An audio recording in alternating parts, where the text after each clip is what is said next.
Autre chose que j'aimerais vous dire, un homme de vision n'a pas de plan B. Et ça, j'aimerais que vous puissiez retenir pour toute une vie. Un homme de vision n'a pas de plan B. Vous savez, dans la vie, quand on a la vision, j'aimerais d'abord que nous puissions nous mettre d'accord. La vision, d'abord, c'est quoi? Je crois qu'il y a beaucoup de définitions que je vais vous donner, mais j'ai mentionné 2, 3, 4 phrases. La vision, c'est quoi? La vision, c'est voir au-delà de vos yeux. La vision, c'est avoir la raison de ton existence, mais en image.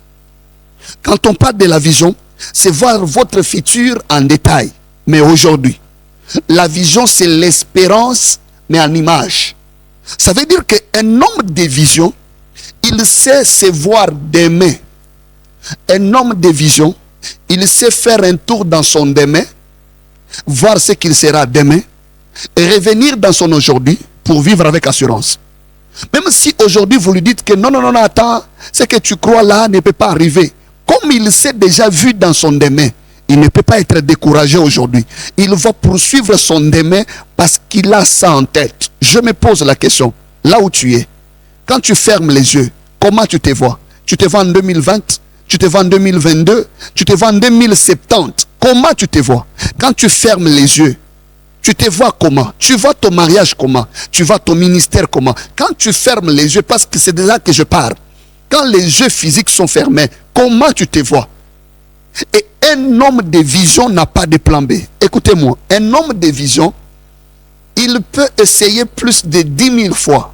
Et 10 000 fois, il échoue. Et 10 000 fois, il continue encore à avoir le courage d'essayer. Pourquoi?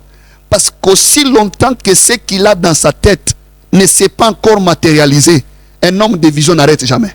Un homme de vision n'abandonne jamais. J'entends souvent les gens dire que, pasteur, j'ai tout essayé, hein, ça n'a pas marché, je me suis décidé d'arrêter. J'ai toujours dit, je vous comprends, parce que vous n'avez pas la vision.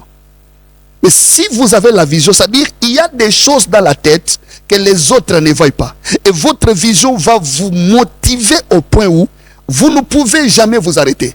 Vous devez vous battre encore pour voir cela arriver. Un homme de vision, bien aimé dans le Seigneur. Regardez bien, s'il faut parler des gens qui ont changé, bouleversé le monde, vous allez comprendre que ces hommes avaient des visions. Ils n'ont jamais eu de plan B. Ils se sont battus parce qu'ils voyaient ce qu'ils devaient être et ce qu'ils devaient devenir. Il y a beaucoup de gens, je prends l'exemple de Nelson Mandela. C'est président sud-africain qui a eu à changer beaucoup de choses dans son pays. Et cet homme était vraiment resté mordicus à ses pensées, à ses idéologies. Quelles que soient les propositions qu'il a eu à recevoir, Nelson était resté catégorique. Il voyait des choses. Il a fait la prison au-delà de 20 ans. Mais cet homme est resté là.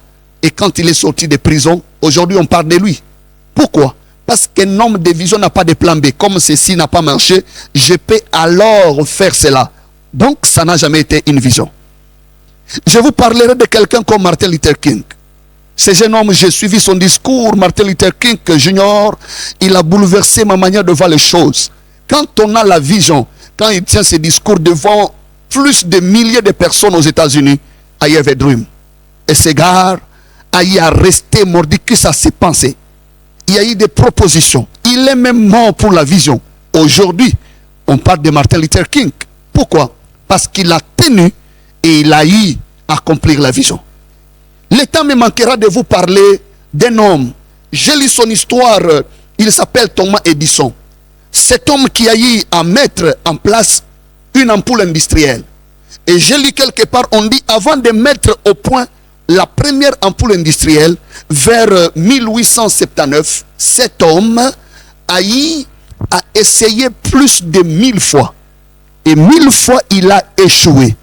Un jour, un journaliste l'a posé la question, comment tu te sentais quand tu as eu à échouer 1000 fois alors que tu essayais à mettre en place l'ampoule industrielle? Ce que j'ai aimé, c'est la réponse que cet homme donne à ces journalistes. Il dit que le 1000 fois que j'ai essayé, j'ai échoué. Ce n'était pas l'échec.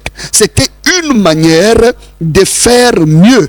C'est-à-dire, c'était le 1000 pas que je devais faire pour arriver là où se trouvait la bonne formule pour mettre en place l'ampoule. Bien aimé, un homme qui a la vision, je vous ai dit, n'a pas de plan B. Un homme, un visionnaire ne voit pas l'échec comme une fatalité, comme une calamité. Mais un visionnaire voit l'échec comme une opportunité. Bien aimé, j'ai toujours posé la question aux gens qui veulent abandonner. Est-ce que vous aviez eu la vision avant de commencer? Parce que quand on a la vision avant de commencer, l'échec n'est qu'une motivation. L'échec n'est pas une calamité. L'échec, c'est une opportunité pour mieux faire les choses. Regardez bien. Quand je lisais dans la Bible, je me suis rendu compte que quand Dieu a créé le premier Adam, regardez la manière dont il a été créé. Dieu a pris la terre, il a eu à façonner l'homme, il a soufflé et l'homme a existé, le premier Adam.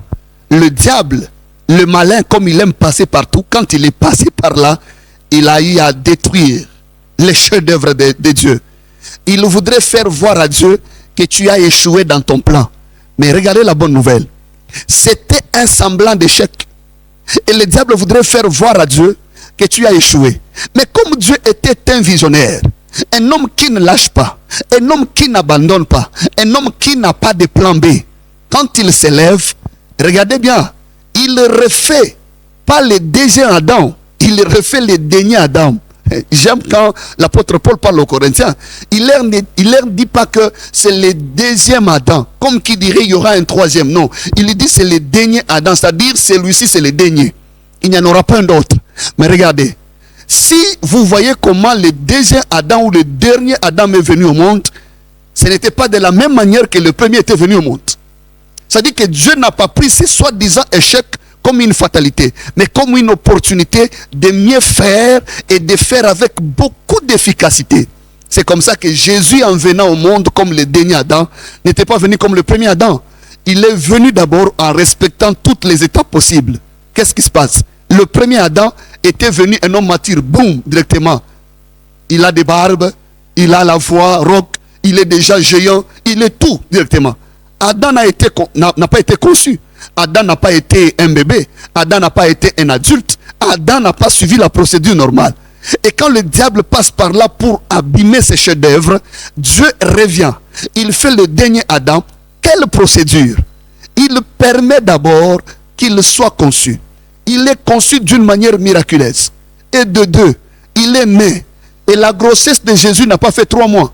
Il a respecté les normes de la grossesse. Et l'enfant est né. Et l'enfant a grandi progressivement. Et Jésus n'a pas commencé à faire le ministère avant 30 ans. C'est quand il atteint 30 ans, c'est comme ça que Jésus a été baptisé. Il a commencé le ministère. Vous allez me poser la question, pourquoi 30 ans? Parce qu'en Israël, on reconnaissait la maturité, les fils à l'âge de 30 ans. C'est comme ça que la Bible dit, un enfant nous est né, un fils nous est donné.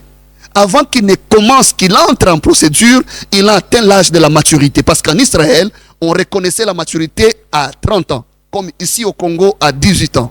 La bonne nouvelle est celle-ci. Le dernier Adam est venu pour repêcher le premier qui a échoué et il a remis des choses en ordre. Un visionnaire ne voit pas l'échec comme une fatalité. Un visionnaire voit l'échec comme une opportunité. J'aimerais m'arrêter un instant. Quand tu veux abandonner ce mariage-là, avais-tu une vision avant de le commencer? Quand tu veux abandonner cette relation-là, tu veux abandonner ce que tu es en train de faire. Regardez combien d'argent, combien d'énergie tu as eu à investir là-bas. J'ai toujours dit ceci aux jeunes gens. Tu as fait 5 ans de fiançailles. Un bon matin, tu te lèves, oh j'arrête. Bien aimé, pense d'abord combien tu as investi.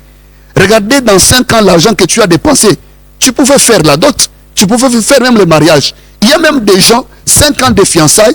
Dans les 5 ans de fiançailles, il a fait les dépenses de la salle de mariage, de la dot, de faire nourrir les invités et de tout ça là. Avant d'abandonner, pensez à la raison pour laquelle tu as commencé une chose. C'est très